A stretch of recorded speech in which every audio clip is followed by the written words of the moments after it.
Lieutenant John Miller wiped his sweaty palms on his uniform pants. Today was the big day, the first official meeting with the Zarkonian Alliance. After 3 years of distant communications, the aliens had finally agreed to face-to-face talks. John stood in the back of the briefing room aboard the U.S. Horizon, listening to Commander Lisa Ward's instructions. She was tall with short blonde hair and spoke with authority that came from years of diplomatic service. "Remember, these aliens value strength and skill above all else," Lisa said.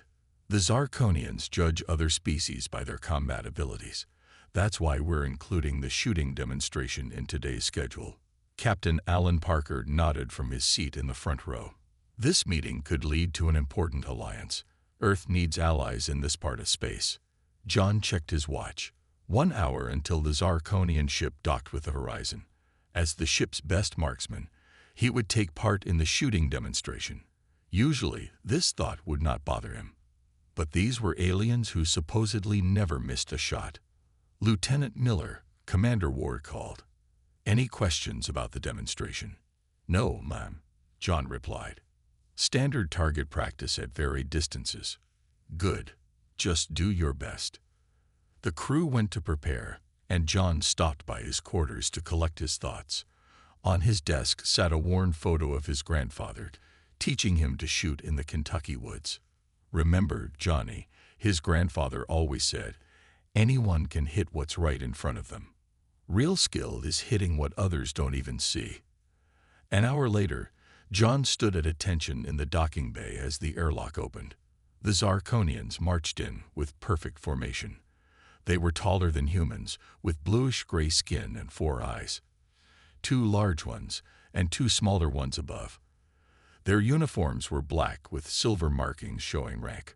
At their head was Supreme Commander Vexthor, nearly 7 feet tall with scars across his face.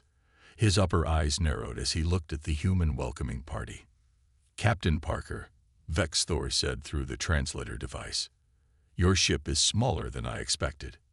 Captain Parker smiled politely.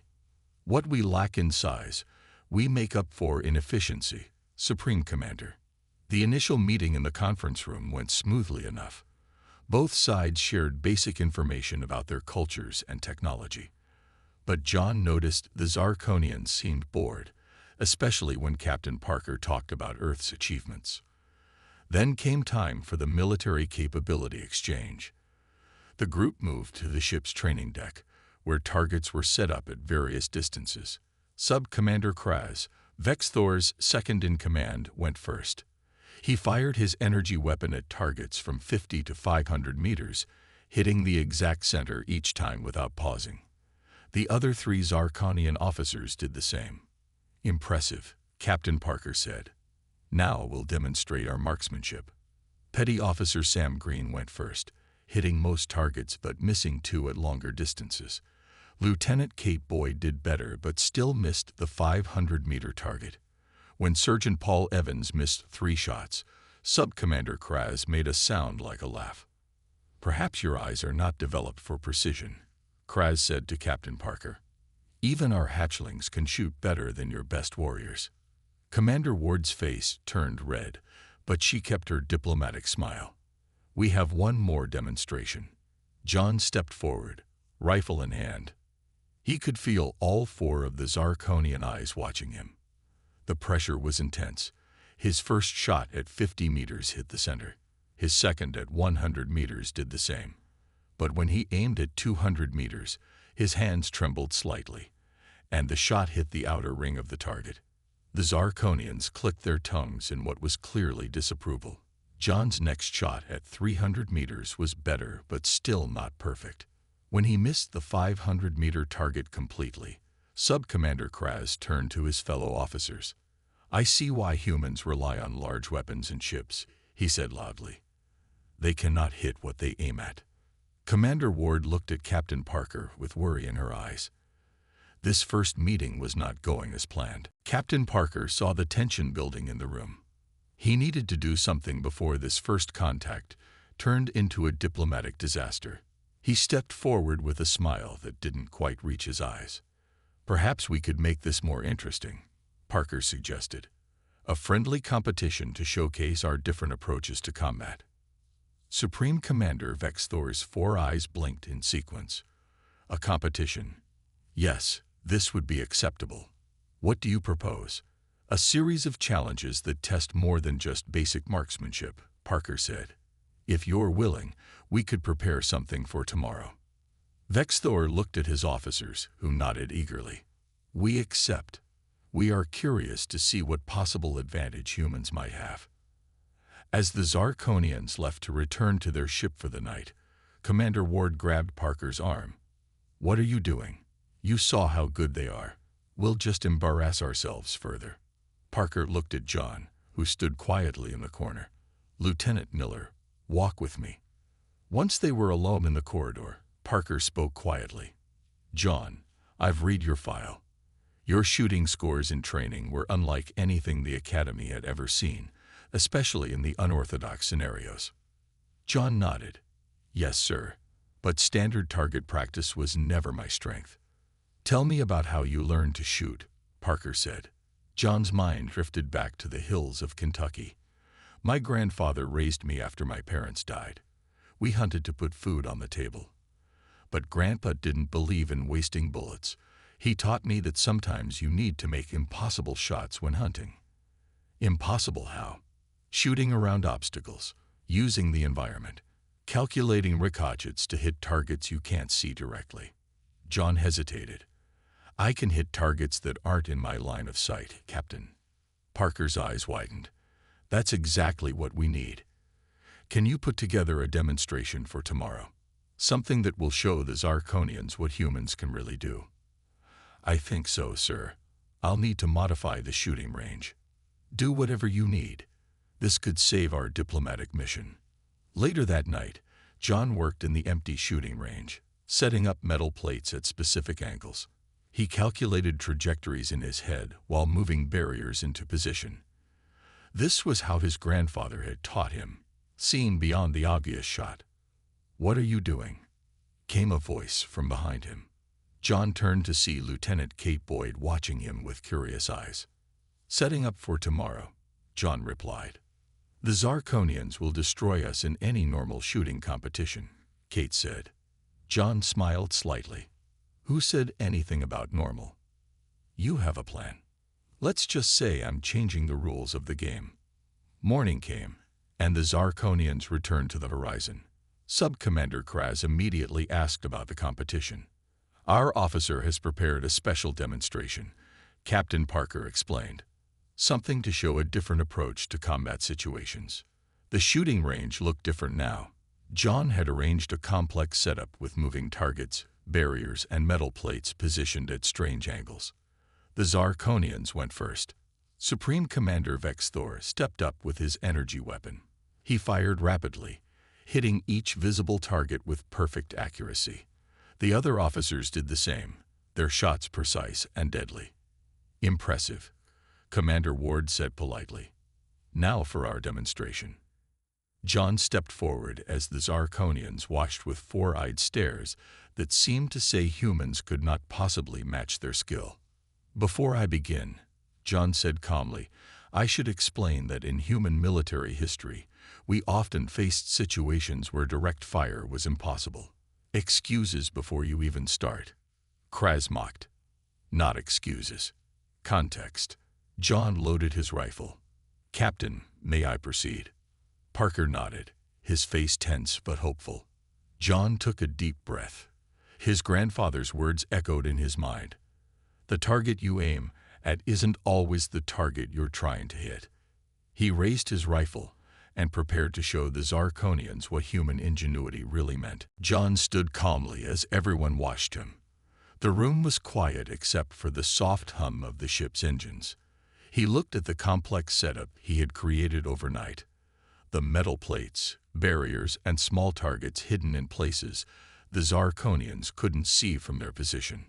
What I'm about to show you isn't about hitting what's directly in front of you, John explained. It's about understanding how to use the environment to your advantage. Sub-Commander Kraz made a dismissive sound. Just shoot, human. Stop wasting our time with words. John nodded and raised his rifle. He aimed at a metal plate on the far left wall, nowhere near any of the actual targets, and fired. The bullet hit the plate with a loud ping and ricocheted off at an angle. The Zarkonians looked confused. "You missed," Kraz said with a laugh. The other Zarkonian officers joined in. John didn't respond. He fired again, hitting another metal plate that seemed to have no purpose. Then a third shot that appeared to go wide of any target. Commander Ward shifted uncomfortably, looking at Captain Parker with worry in her eyes. Supreme Commander Vexthor crossed his arms. "Is this a joke? Your shooter cannot hit anything." "Please be patient," Captain Parker said. "There's more to this demonstration than you can see right now." John fired 3 more shots in quick succession. Each one hit various metal plates around the room. To the Zarkonians, it looked like he was simply missing every target. Their laughter grew louder with each shot. Commander Ward whispered to Captain Parker, "This is making things worse. We should stop." "Wait," Parker replied quietly. "Trust him." John paused and took a deep breath. He looked at the confused and amused aliens, then at his fellow humans who didn't understand what he was doing either. Only he could see the complete picture, how each missed shot was actually precisely placed to set up what would come next. For the final demonstration, John announced, "I'll need everyone to watch carefully." He moved to a new position and aimed at a small red button on the ceiling that no one had noticed before. He fired a single shot. The bullet hit the button perfectly, and suddenly all the pieces he had set up came alive. The metal plates he had hit began to tilt on hidden hinges. Small weights fell, pulling cords that moved previously invisible targets into view. A series of soft clicks echoed through the room as his carefully arranged setup activated. Then, from his new position, John fired 5 rapid shots without appearing to aim.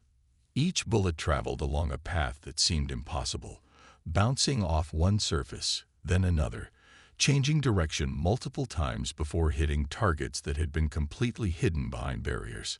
One bullet ricocheted off 3 different surfaces before knocking over a row of small targets like dominoes.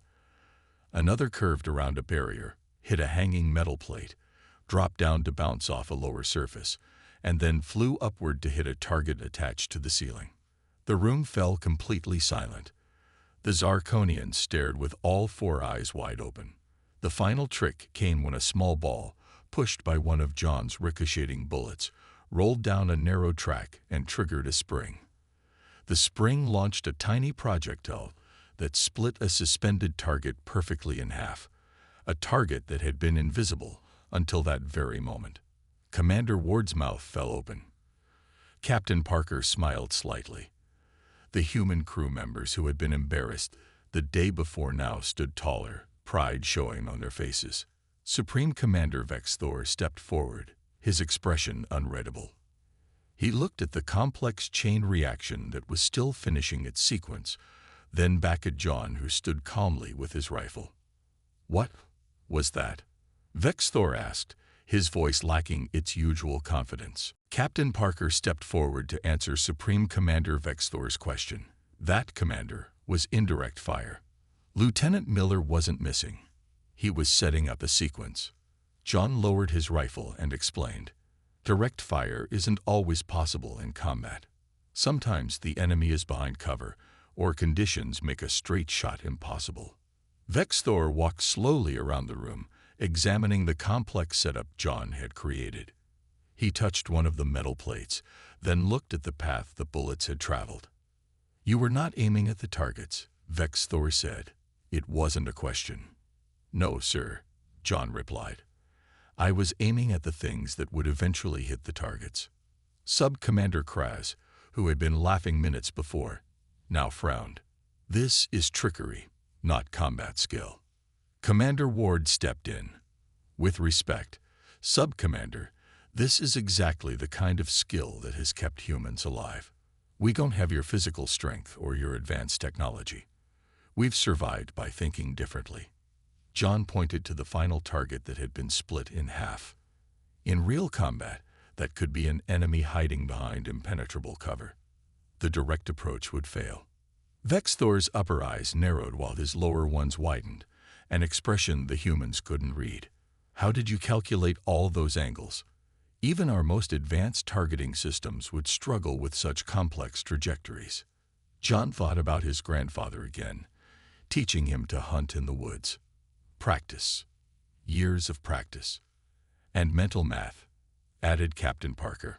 Lieutenant Miller has an unusual ability to calculate trajectories in his head, but many humans can learn similar skills with training. Vexthor turned to his officers and spoke in their language. The translation devices didn't catch everything, but the humans could tell they were debating something intensely.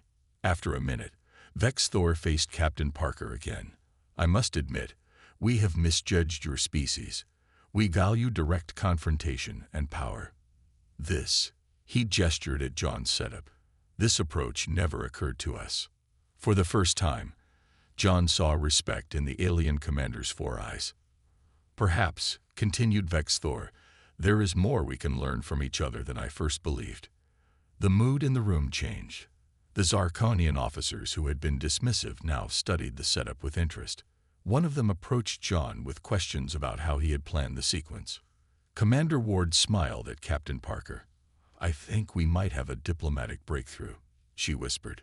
The group moved to the ship's conference room for further discussions. As they walked, Sub-Commander Kraz fell into step beside John. I owe you an apology, Lieutenant Miller, Kraz said stiffly. I judged your abilities too quickly.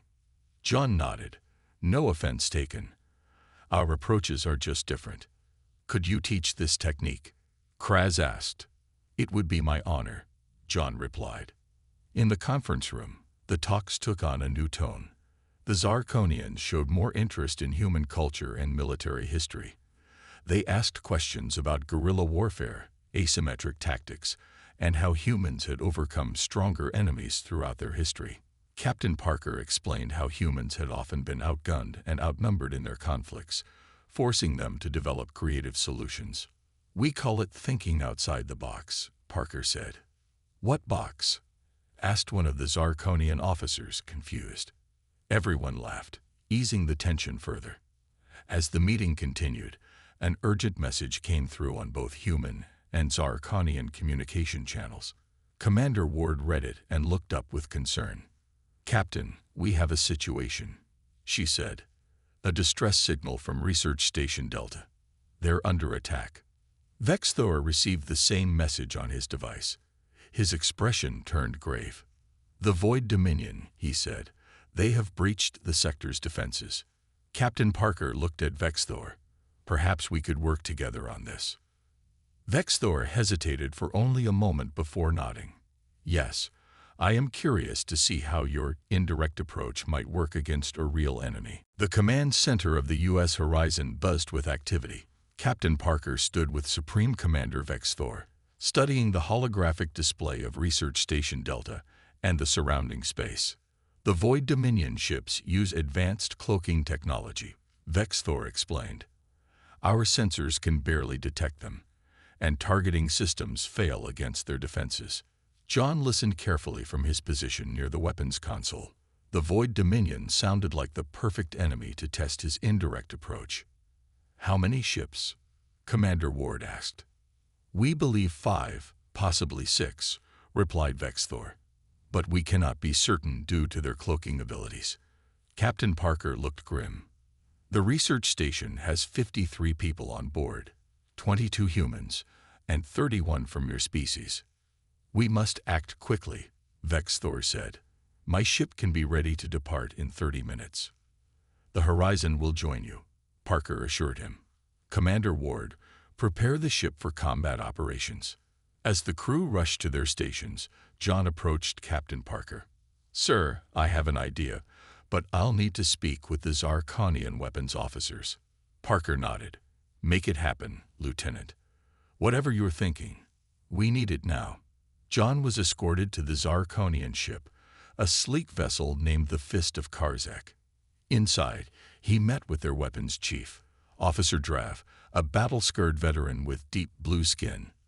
Your commander says you have an idea to fight the Void Dominion, Drav said skeptically. We have faced them many times and lost many warriors to their invisible attacks.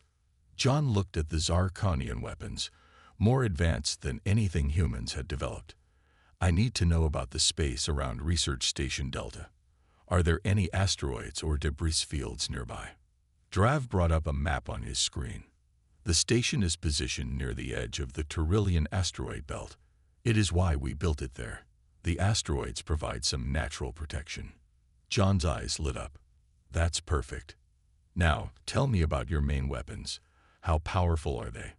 Can they be modified to fire different types of charges? Drav explained their energy cannons, which were designed for precision strikes against visible targets.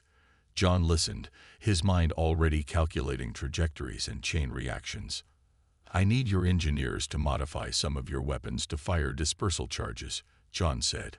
Essentially, we need to create explosives that will fragment the asteroids in very specific ways. What good will breaking rocks do against the Void Dominion? Drav asked. We can't hit what we can't see, John explained. But if we fill space with thousands of fast-moving asteroid fragments. Understanding dawned on Drav's face. Even cloaked ships cannot pass through solid matter. Exactly, John nodded. And when they hit the debris, they must drop their cloaking to divert power to shields. Drav finished, making them visible to our targeting systems. For the next hour, John worked with the Zarkonian engineers to modify their weapons.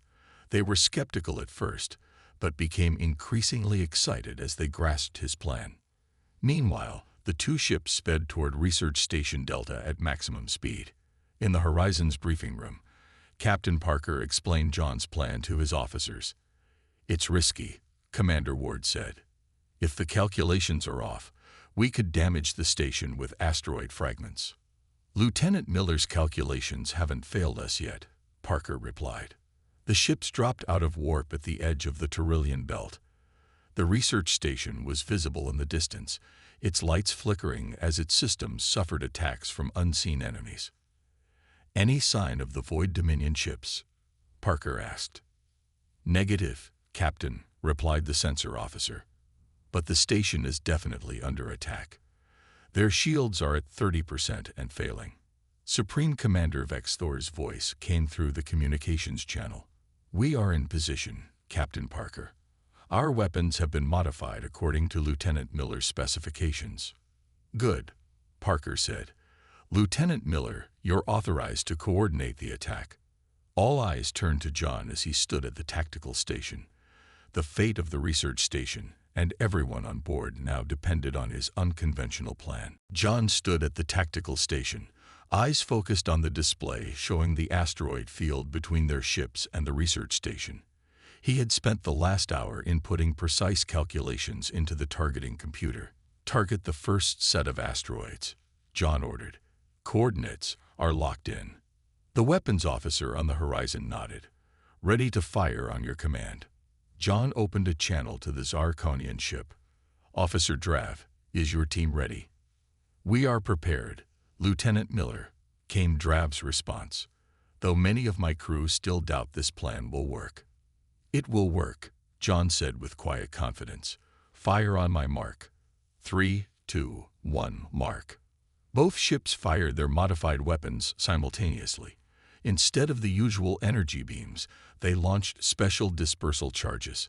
The charges hit selected asteroids with pinpoint accuracy, causing them to break apart in specific ways. Nothing seemed to happen at first. Captain Parker shifted nervously, but remained silent, trusting John's plan. Second volley, John called. Target the next sequence. Again, both ships fired at John's designated targets. More asteroids broke apart, creating a spreading field of debris. Sub-Commander Kraz's voice came through the comm. This is taking too long. The station's shields are failing. Patience, John replied calmly. We need to set up the chain reaction correctly. He ordered a third volley, and more asteroids shattered. Fragments began to move in patterns that seemed random but were exactly what John had calculated. The debris spread throughout the space between the ships and the station, filling it with thousands of rocky fragments traveling at different speeds. Now we wait, John said. Wait, Commander Ward asked. For what? For the Void Dominion to make their move, John explained. They can't stay still forever, and they can't move through the debris without revealing themselves. Minutes passed in tense silence. The research station reported their shields were down to 15%. It's not working, Kraz said angrily. We should charge in and contact, shouted the Horizon's sensor officer. Something just collided with the debris field. On the tactical display, a blurry outline appeared as one of the Void Dominion ships briefly became visible. Its cloaking field flickered as it diverted power to shields. There, John pointed. Target that position. Full weapons. Both ships fired their regular weapons at the spot John indicated. The Zarkonian energy cannons struck first, followed by the Horizon's photon torpedoes. The enemy ship became fully visible as its cloaking failed completely. Direct hit, the weapons officer reported. Vexthor's voice boomed over the comm. A brilliant strategy, Lieutenant. But there are still more enemies out there. As if on cue, another Void Dominion ship appeared, then another, as they tried to navigate through the debris field. Each time they hit the asteroid fragments, they became briefly visible. All ships fire at will on any target that appears, Captain Parker ordered. The Zarkonians attacked with renewed vigor, their weapons striking with deadly accuracy now that they could see their targets. The Horizon joined in, its weapons less powerful but still effective against the now visible enemies. One Void Dominion ship exploded after taking multiple hits. A second tried to retreat but crashed into a large asteroid fragment and lost power. The remaining ships attempted to regroup, but the debris field made it impossible for them to coordinate while staying cloaked. John watched as his plan unfolded perfectly. The patterns of debris he had created formed an ever-changing net that caught the enemy ships like fish. The station reports the attacks have stopped, Commander Ward announced with relief in her voice. Supreme Commander Vexthor appeared on the main screen, his 4 eyes showing what humans recognized as amazement. Lieutenant Miller, Vexthor said, you have turned empty space into a weapon. My people have fought the Void Dominion for decades without such success. John nodded respectfully. The battle isn't over yet. There's still at least one ship out there, and it's the largest one. As if summoned by his words, a massive shape appeared at the edge of the debris field. The Void Dominion flagship had arrived. The Void Dominion flagship was massive, at least 3 times larger than the U.S. Horizon.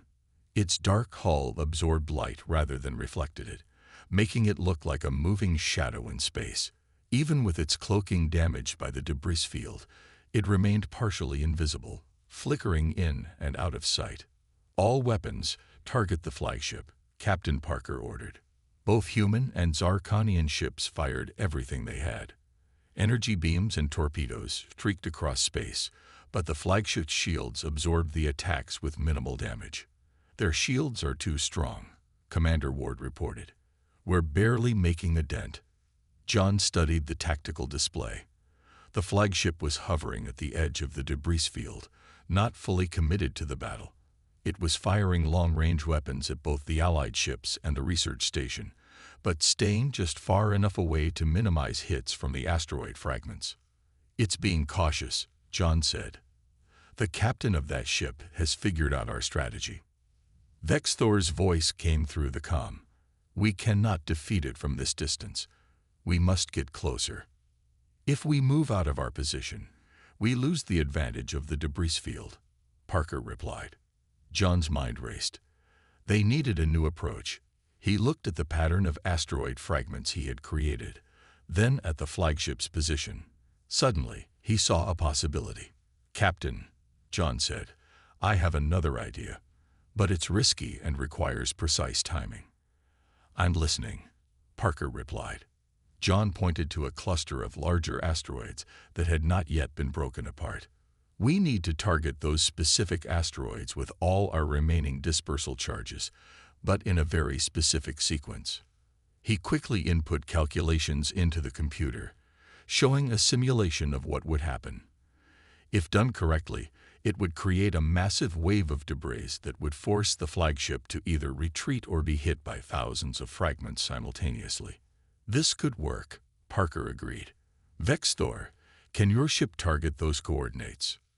We will follow Lieutenant Miller's plan, Vexthor confirmed.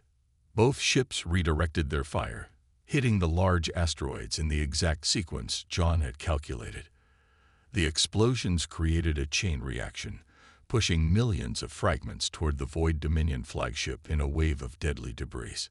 The flagship's captain recognized the danger too late. The ship tried to retreat, but the wave was too wide to avoid. Countless fragments slammed into its shields from all directions. Its cloaking is completely down, the sensor officer shouted. Shields failing. Now, John called. Target its main power core. Both ships fired at the now visible weak point on the flagship. The combined attack pierced through the weakened shields and struck the ship's core. For a moment, nothing happened. Then, a series of explosions rippled across the flagship's hull. The massive ship began to break apart, secondary explosions consuming it from within. We did it, Commander Ward whispered, almost in disbelief. The remaining crew on the research station cheered over the communication channel. The Void Dominion threat had been eliminated. Hours later, after the research station had been secured and the debris field navigated, Captain Parker hosted a celebration on the horizon. Humans and Zarkonians mingled, sharing stories and drinks. Supreme Commander Vexthor approached John, who was standing quietly by a viewport. My people have always valued direct action and overwhelming force, Vexthor said. Today you have shown us there is another way. John nodded. Sometimes the path to victory isn't straight. The Zarkonian High Command has authorized me to propose a formal military alliance with Earth, Vexthor continued, and they request that you come to our homeworld to teach our warriors your indirect approach. Captain Parker joined them, smiling. Sounds like you're going to be very busy, Lieutenant Miller. There's one more thing, Vexthor added. We have decided to rename our combat training program. From now on, it will be called the Miller Doctrine. John looked out at the stars. He thought of his grandfather and those days hunting in Kentucky woods. How strange that those simple lessons would lead to this moment, changing how an entire alien civilization approached combat. I'd be honored, John said simply. As human and Zarkonian ships prepared to leave together, a new understanding had been forged. The aliens who had mocked humanity's shooting skills now recognized a deeper truth. Sometimes the real target isn't what you're aiming at.